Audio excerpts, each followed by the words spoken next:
Recording in progress. Time once again for the Integrateness podcast with Jason and Jolene. I'm Jason. She's Jolene. You can't see us, even though I pointed at her. Hi. Getting So back into this morning routine here because school's been going for a few weeks. I have this quote, Jolene. I didn't show it to you, but I'll read it. The early bird can have the worm because worms are gross and mornings are stupid. I am like a morning person and a night person and a Monday person and a Friday person. I am all of the persons. I love like each day and each time of day for its own unique way. I'm a weirdo that way. That's Yeah. amazing. I'm not like I'm a night owl and I do Fridays well. That's really about it. I have really come to embrace all of them. I'm like, oh, it's Tuesday. Oh, it's Thursday. Like, yeah, there's a lot of very underrated days, right? Thursday's There's one of a ton, and kind of why I brought up the mornings thing. It's because we're a few weeks back into fall now. Like, well, it's well entrenched, but I'm still having some trouble adjusting to the morning routine of the kid going back because, well, and all through summer you kind of get up and you do things at your own pace. But now it's like trying to eat properly in the morning again. Because if you don't, I'm hypoglycemic, so if I don't eat properly and regularly enough, I start to everything falls apart.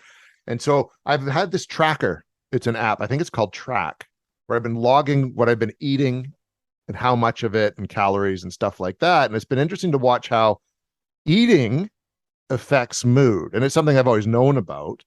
But what are your thoughts on that? Because we haven't talked nutrition yet and how important nutrition is to your overall health, mental health, right? Again, we are looking at how everything is integrated. We are this complex ecosystem that impacts, one thing over here will impact something downstream, all of that. I want to call us a machine, but I really don't feel like we are machines so much as we are things to be nourished and grown and tended to that way, right? So yeah, I am a classic hangry gal. So I get it. I get the eating regularly. And there's so many different ways that we can tend to the nutritional needs that we have. And I'm going to throw some things out there that people can kind of get sparked with. So, intermittent fasting has had this huge kind of craze along like lots of biohacking and weight loss related stuff, but also in like cell rejuvenation, all of this stuff. Like there's all of these really great benefits to intermittent fasting. I haven't really tried it, but I did kind of poll my social media audience at one point to just see who was doing it because I am quite fascinated in it. And there's definitely differences between men and women needing to kind of take certain breaks from the fasting during their cycles, their menstrual cycles, so that their body can have what it needs during those times. But there's a lot of people who have had great success with all of that. And, I think about when we think about that mental discipline conversation that we had in one of our episodes, if you can have control over what you eat, you can have like the ultimate control over things because food is something that we need. So we can't ultimately cut it out of our lives. But if we can control what we're eating and have control over our urges and cravings and have really good discipline around that, like that is like an ultimate form of self-management and control. So really what we're putting into our mouths, being mindful, using apps like that, all those kinds of things, right? So intermittent fasting would be one of them. Just tracking and being mindful, like intuitive eating also is really big in terms of like, what does my body need right now? Eating with the seasons, right? We're going into fall. There's going to be more root vegetables. People don't like eating as many salads in the winters because we need more nourishing foods. And this is what we used to do back in the day. There's so many diets based on where our original, like ancestry came from, what plants grew native to our land, all of those things, right? Did we need to be importing things that our body didn't need? All that kind of stuff, right? So, looking at some of those things, but I really encourage people to think about, because we've got this huge diet culture. And I mean, you and I are both going to talk about that based on the things we've been trying, because there is like this balance where we all want to look our best, we want to feel our best, and inadvertently those two things kind of piggyback onto each other. And most of the time when people go into a weight loss journey, they actually go into a self-transformation journey. They initially might do it to look better, but essentially what you end up doing is prioritizing yourself, making wiser decisions, making healthier decisions. You will end up changing probably your physical activity as a result of it, and you'll change your mindset as well. So it ends up having this beautiful domino effect in all the other areas of your life. If it goes sideways, it's also going to have a shit show domino effect in your life, right? It does. And I think a big thing, because I used to do a fitness podcast with James Sutherland here, who's a personal trainer. You were on that when we talked meditation on that. Um, and one thing we talked about too is it's fine to have all these fads and these diets and these desires to do this and fasting, but you also got to keep in mind what works for you, because we're not all created equally or the same. Like for one thing, we fast every day. If you have your dinner at 6, you don't have breakfast till 7 the next morning, and you're not eating in between, you just fasted for 13 hours, right? And that's your body doing what it's supposed to do. So you don't necessarily have to go on these big and fasting legacies. I have a friend that does that every once in a while. He fasts for like 2 days and doesn't eat anything or just has these drinks, which is fine. But if you're not careful, you will rebound. You'll start eating again, and then your body rebounds back to exactly where it was before. So you really got to think about what you're doing and have a goal in mind of why. And I think that's the important thing, is why do you want to do this? Why are you choosing like the paleo diet, which is that diet very much of what our ancestors ate 100, 200 years ago. And I think if you figured out your why, you're more prone to success, and you're not going to, and when you fall off the wagon, like you suddenly have that cheeseburger, you're not going to shoot yourself because why did I eat that cheeseburger? That was just dumb. So I think a lot of it is a head game, and understanding why you want to play that head game with yourself, because it's a tough journey to eat right and exercise properly and all that kind of stuff. Yeah, it's hard to make good decisions when we are such an immediate gratification culture, right? So to eat that cheeseburger right now because it feels good and I want it now is so much easier than staying on a long-term plan where we're seeing subtle shifts, right? But people will notice, like, when they will eat something like that, maybe they feel worse the next day, or they're retaining a lot of water from all the sodium. I'm a sodium gal who, like, if I have too much sodium after I have like consciously kept a lot of it out of my diet, I can gain 4 pounds in a day and feel like shit. So I'm like, right. But there's different things, like, for me, I was part of the Herbal One program in Kamloops here because Beth, who runs it, was a good friend of mine, and I really appreciated just that, like, female support and accountability that I needed. It was like post having twins, and I was someone who gained weight breastfeeding, never during pregnancy, but only breastfeeding, I gained weight, right? And I was just in a place where, like, my blood sugars were constantly crashing. I wasn't making things for me. I was just so busy feeding my kids all the time. I would eat the crust off the toast that I made for them and just shit like that, right? So it was really helpful to like reprioritize myself, but also just get into a totally different mindset. Like, it's okay to feed me before I feed my kids. That's not selfish. All these simple things, right? But it was more of like a lifestyle change, and just having a really easy go-to plan that I could then memorize in my head. Like, I was definitely not eating enough protein, like definitely not, and learning what food groups fueled me best. And protein was like low on the list. So, the amount that I eat now in protein is way more than I've ever been conscious and aware of, right? And then recognizing, where my fruits are and sugars and all of that kind of stuff, but not limiting it in a way that, like, you can't have anything. Because I think when we get into that restrictive piece, we're really interfering with our ability to receive pleasure. And for me, in my healing journey, I denied myself pleasure in so many areas of my life. And food restriction could be one of those things. And I think that when we are on like a self-love journey, we also have to allow ourselves pleasures in life, not ones that are going to bring us down, but we also have to be able to enjoy the good things and the things that feel good, and the recipes that remind us of grandma or childhood comfort food. Like, we need to be able to fit those in places. We just can't rely on them as crutches all the time, right? Which we do, I think, and that's we want to. My wife always says this because she's sort of struggled in the last few years in terms of weight and diet, and she'd always eat too much. And her big thing is, if she has only 1 cup of coffee a day, she calls it the yum. So she wants the sugar and she wants the milk to make, where I just drink black coffee. I decided that's just one way, because I drank 8 cups of coffee a day. So if you put cream and sugar in all 8 of those cups of coffee, you're having way more calories than you need. And you just got junk. It's just junk. The milk, dairy, that much dairy is not good for you. That much sugar is not good for you. So, but that works for her. She's only having 1 cup. So she will have the yum, whereas I have like 3 cups a day. So I just go black. Right. And that's how I've kind of worked around that. Yeah, and I don't like to drink my calories, so I will typically have like a no calorie coffee or tea. I don't do all of those like 300 calorie drinks. I don't do juice. I don't do pop. I don't do any of that. I do like coffee, tea, or water, because I'm like, I would way rather eat my calories than drink them, right? And yeah, we get mindful around like what's going in. And again, the sugar consumption, it's so easy. And to get jacked on caffeine too, right? Oh yeah, yeah. And that's, I mean, it's fine because I'm not a morning person. So I'll have a couple cups of coffee and that gets me going. But you don't, if I have that at 3 o'clock in the afternoon, I'm up all night. Right. So it's learning that balance. When I was at the paper, my last coffee would be at 4 o'clock in the afternoon with cream and sugar after having 7 more of those. And then I'd be wondering, why am I not getting the sleep I need, which is a whole other episode. But it Yeah, affects everything. exactly. I'm glad you brought up sleep because that's just where my head was going. And when I used to have I paid extra on my Fitbit to track my sleep cycles when I was like recording my sleep meditations and things like that. I really wanted to observe what deep sleep cycles were in and when REM was kicking in and stuff.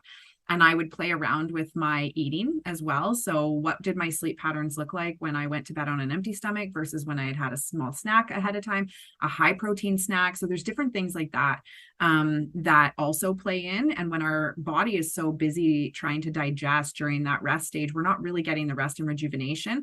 And it's not like eating up the cells that need to be rejuvenated. It's still working on the current ones, kind of thing. So there's that whole fasting restorative process that can happen. But typically you are going to be sleeping a little bit better when you're not having your blood sugars spike in your sleep. However, there are some people I know that, one of my colleagues, when she was doing some intuitive eating and stuff, she said she started eating just like a high protein small snack before bed, and that was helping her sleep. But she also had a lot of sleep issues. We also have hormonal stuff falling into play there too, right? The other thing I want to talk about when we look at like how integrated our system is like you change one thing upstream and it changes everything downstream, right? Things that impact our insulin levels, stress directly impacts insulin levels. It puts our sympathetic nervous system into action, which is our fight or flight mode. And when that happens, our body no longer is in that rest and digest. So it shuts down all the parts of our system that we don't need to run away from the bear in the woods, which is essentially our digestive system. So it'll clear us out, which is why if you're afraid and kind of hyper aroused, you might need to like go pee or something, because it just clears out those systems we don't need, but then it actually shuts them down. That's going to impact our insulin levels, right? And our insulin is going to stabilize our blood sugars, and then boom, we're just like hangry shit shows at that point, and we're boomeranging up and down throughout a day. And I don't think people really realize how much they boomerang up and down, because you can go for a quick fix. And I'll tell you that 2 o'clock snack in the lunchroom, my old workplace used to be notorious for this, the fucking donuts, the cake, and you can cram it in your mouth like nobody's business and grab like a cup of coffee at the same time. And you're like, whoa, I completely just like 180'd through that like downward spiral I was just in. We would have that too. But what I found is a good alternative to that. If you have an orange at 2 o'clock in the afternoon, you're getting the sugar, but it's natural. So you don't crash afterwards, but it perks you up, and it's something you just peel it and eat it. You know what I mean? And that's just I know people always go for like the donut because I love donuts. That would be my go-to, but I switched the donut out for the orange or the apple. And Yeah. that would just much better. Still get the same result, but it's And better for you. for sure. And I'm looking at you and I was like, hard no. You know why? You know where you lost me? Peel it and eat it. I peel that shit before it leaves my house. So I will cut my apple before I leave my house. So I will usually have a cut apple in my lunch instead of a whole apple, probably because I get lipstick all over it and it's just a pain and it's messy to eat. I will be 10 times more likely, and my kids as well, to eat that apple if it's cut up. I will more likely eat the orange if it's peeled, probably because I have an issue with the white stuff on it. I all of it off. I'm a terrible orange eater. You're totally right. Like I get what you're saying there. It's so funny. And yeah, figuring out like which food systems are going to sustain you the most. Some people might need like high protein, so they might have just like some cheese with the apple, or like even peanut butter with an apple or something. I add cinnamon to things just as like a blood sugar stabilizer. Some people add cinnamon to their coffee. I will add it to like my Greek yogurt. If I have a banana, I might put some cinnamon on it or something like that. So there's little tricks like that, but it's really about a journey of starting to listen to your body. We're reconnecting to our bodies again, really recognizing that like everything we fuel it with is going to impact how it functions. Like you can't just, we don't just put crappy fuel in our car. Well, I mean, depending, right? we try not to, right? Gas prices now, we're putting the crappy in, but sometimes I throw some Supreme in there, right? But I think it really encourages us to start looking at, when I do this, it will return this to me, right? And when you have, a sustained period of time where you're looking at, I have regular energy levels. I'm not moody. It's the moodiness, and the moodiness comes out in terms of like, what's your frustration tolerance? How well are you able to concentrate? If somebody breaks your concentration or yells or like, hey, and then you snap, like all those kinds of things, right? So much of that is nutrition related. I think I'd say almost like 80% of it's nutrition related, right? Because you can exercise, which is a great way to that's one of my outlets for me in terms of mood and good mental health. But if you're exercising regularly but putting crap, like you say, bad fuel in your body, you're counteracting any good you're doing with the exercise, right? Like you kind of, and even for weight loss, you can run all you want, but if you're eating junk, you're not going to lose weight. So the diet is the most crucial component, or one of the most crucial components. Yeah, in your that. muscles need what they need. I mean, I'm no expert in this realm, but again, you definitely need to refuel and give back what you're also burning so your body can do what it needs to do, right? Big time. Like, remember what was the big diet that was it? Not the keto diet, the Atkins. food ones. Yeah, the Atkins diet or whatever that was, where you could eat meat. Oh my God. I But had a people use that as an excuse to go eat cheeseburgers from McDonald's all the time. It's like, no, no, no, no, no, no, no, no, no, I no, had a no. colleague who just loved that shit. He had like a little mini fridge in his office and he just like sausage and cheesed it up. I was like, Like, not. dude, that's not working. And I get like, yeah, but it's balance. It's about, there's lots of other ways you can do keto without just eating sausage and cheese. Yeah. Like egg is good, good pork chop, maybe a lean steak once in a while. But Yeah. if you think about it, and especially since I have three littles to feed who are very dysregulated food wise, right? From a very young age, I mean, they would cry and scream when they were hungry. So that would activate me. So then I would go into my own activated system, right? So then I'm like, here's your food, right? And I'm holding out my boobs right here, guys. Like, here's your food, right? Um, and that was kind of like, if you're crying and upset, you must be hungry or tired, essentially, or need a diaper change, right? So we kind of follow that philosophy through life. So it's one of these weird things, especially when we're looking at like disordered eating and different body image things, and just even using food as a comfort. We are actually conditioned to do that from a young age. So our brain, like Pavlov's dogs with the bell ringing, ding, ding, and they salivate, right? That happens to us. When I'm upset, food makes me feel better because that is what happened in early life. So then you go into toddler years, and let's face it, very often it's like, okay, they're cranky. Let's try the snack first, right? And often that does work until like my 5-year-old said to me one day when I was like, okay, well, let's get you an apple. And she's like, Mom, I'm upset, not hungry. I was like, oh shit. Yeah, you're right. Sorry. But like it is a pretty classic response there too. But I also I work with a lot of people, especially the late night snacking, when we are feeling emotional. And we look at those early connections. So I actually use EMDR and different things to process that out for people and reshift what comfort looks like, reshift what sitting with emotions look like.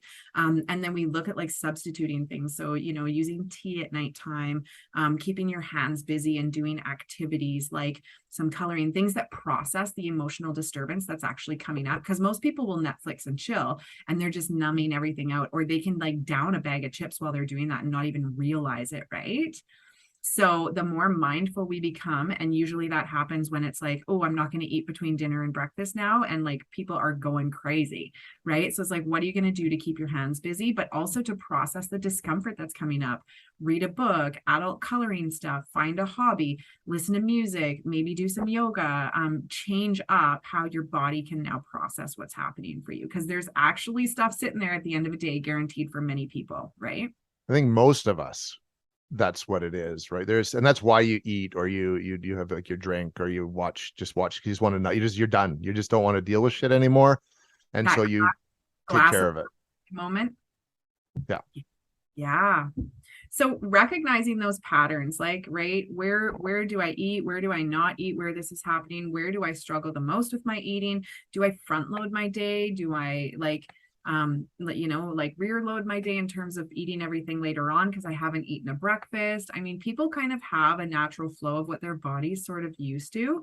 And sometimes that's just the way it is, but sometimes it is more of like a lifestyle type thing, right? And I find many people, when they're not eating enough during the day, they end up just having all those late night cravings because within a day, you're still needing a certain amount of calories. So for me, I'm like, you may as well front load it to a certain degree and be burning it off and utilizing the nutrients it can give you during your most functional times. And then when you're not doing anything, you don't need as much fuel in your body, you know? Well, very much. And that's why back in the day when people were farming, their breakfasts were huge, right? That's why you could eat like the 3 eggs and the pancakes and the bacon and the ham all and the sausage all at once. But then you're working hard all day. You have like a decent lunch, and then dinner was usually something pretty simple. And then you went to bed when it was dark. Like you just did because you're doing it all over again. You didn't sit on your phone all night. No, you were too tired, right? And that's a whole other topic. But the sooner you turn your electronics off as well, the better, right? Because if you're scrolling your phone, it's keeping your brain wired. Sometimes you're going to eat some chips while you do it, right? Or have your wine. Worst thing ever. We Whole other lose conversation. so much time in the hole. Yeah. And then we have the whole like blue light issue and all that stuff, right? Yeah. But yeah, there's so many neurochemical responses that happen from all of this stuff. And yeah, like most people will find, like, especially in the trauma healing journey, when we're really looking to calm the nervous system, rewire the way the nervous system is activated and stuff, a lot of people will notice that like diet, exercise, nutrition just all start to fall into play with this as well. Because again, we are this giant integrated system that if we shift one piece, it's going to start to have effects on the other ones, either positive or negative. Again, that's why I really love the approach of acupuncture and keeping that balance and harmony in the body. It's that same kind of philosophy of life, right? Meditation as well is another good one. And you can meditate on your food cravings and what you've been eating. You know what I mean? And just see what the universe chucks at you in that regard. Like it's fascinating. Yeah, right. I mean, like if I were to name like some classic foods that like bring me back and like a smell of apple pie. When I think of like ham on the bone, I think of like dinner at my grandma's and like the wood stove burning and things like that. We definitely have our comfort foods. We have the things that feel good to us, right? Cheeseburgers. Cheeseburgers for you, hey? Yeah, cheeseburgers, hot wings. Really like the hot wings. But the big thing for me too is prime rib, because my grandma used to make prime rib and it would be just the best. You'd have like on a Sunday dinner kind of thing. Yeah, and she could cook it well. And I remember my dad would always get the bone, the prime rib bone, and eat that. Yeah, anyways, probably what killed him because it was full of nothing but fat and gristle. But anyways, yeah, and it's being able to identify why you want that comfort and when. And that's when you kind of, we're doing an episode on this later about knowing yourself, being self-aware and what your triggers are. That's a good way to combat your food, because it's like, okay, I'm feeling shitty. This I associate with making me feel good, like you say, which usually comes from your childhood. So you do that, but maybe that was a good idea at 9 a.m, and it's not a good idea at 9:30 at night. Totally. And then, really like what people could take away today is, have I ever spent a day just documenting what goes in my mouth?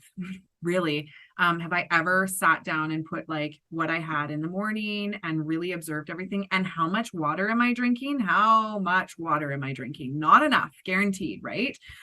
Because that's going to keep our brain mentally sharp and focused and everything just nice and lubricated in the body, right?